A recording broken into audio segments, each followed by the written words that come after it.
Assalamu alaikum wa rahmatullahi wa barakatuh.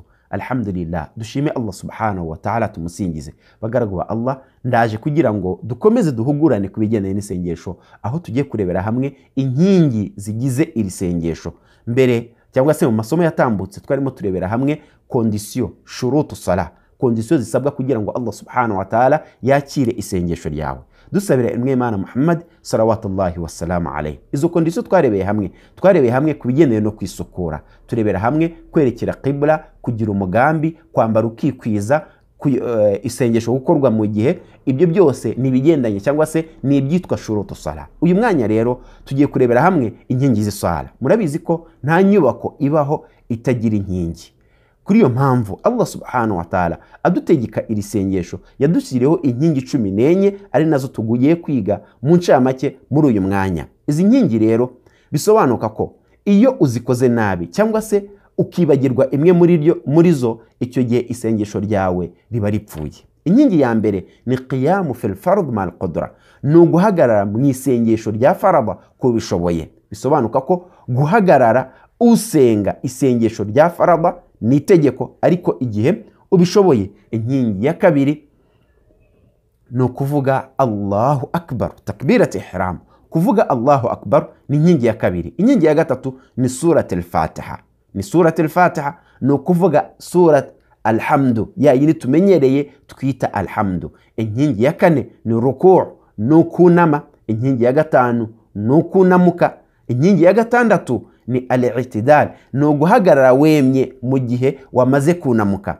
Inkingi ya karindwi ni sujud ala a'dha'i sab'a, ni ugusujuda ku ngingo zirindwi, yani ku gahanga n'izuru rigafata hasi, n'ibiganza byawe ukabirambura bigafata hasi, n'amavi yawe n'ibirenge byawe cyangwa se n'amano yawe. Ibyo ngibyo nibyo umugaragu asujudaho. Inkingi ya munane ni aljalsa bayna sajdatayn, ni ukwicara umaze kubamuka, yani wamaze kubama ni inkingi, kubamuka noneho ukicara, iyo nayo ni inkingi hagati ya sujudu n'indi.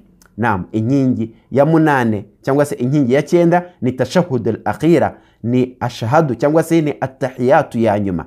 Attahiyatu ya mbere ni wajibu cyangwa se ni itegeko, ntabwo ifatwa nk'inkingi. Iyo yibagiwe, icyo gihe wemereye kuba wakomeza isengesho ryawe, noneho ukaza gushyiraho sijidati sahawi. Ariko inkingi iyo yibagiwe usabwa gusubiramo iyo raka, cyangwa se iyo hashize n'umwanya wavuye mu isengesho ushobora kuba wasubiramo isengesho ryose. Naam, inkingi ya 10 ni aljalsa tashahudan akhir, ni ukwicara uvuga iyo atahiyatu, nayo bifatwa nk'inkingi. Inkingi ya 11 ni as-salati ala nabi, ni ugusabira intumwa y'Imana Muhammad salawatullahi wassalamu alayhi, yani ni ukuvuga Allahumma salli ala Muhammad wa ala ali Muhammad. Inkingi ya 12 ni al-itmi'inan, ni ugutuza cyangwa se ni ukugira ituze kuri buri nkingi nkuko twagiye tuzivuga, yani ukareka kugenda wihuta utubahiriza inkingi ku yindi. Inkingi ya 13 ni cyo twise cyangwa se nicyo abamenyi ba fiqh bise at-tartib, kuzikurikiranya izi nkingi nkuko twazivuze, yani ruku ikabanza mbere ya sujud. Ntabwo ushobora kubanza sujud, ntabwo ushobora kubanza kubama mbere yo kunama. Inkingi ya nyuma ni at-taslimatani, ni ugutora asalamu. Izi nizo nkingi rero bagaragu ba Allah tuzagenda turebera hamwe mu masomo azakurikira, dufata inkingi imwe ku yindi tuyisobanurirana, dusaba Allah subhanahu wa ta'ala ko yatwakirira.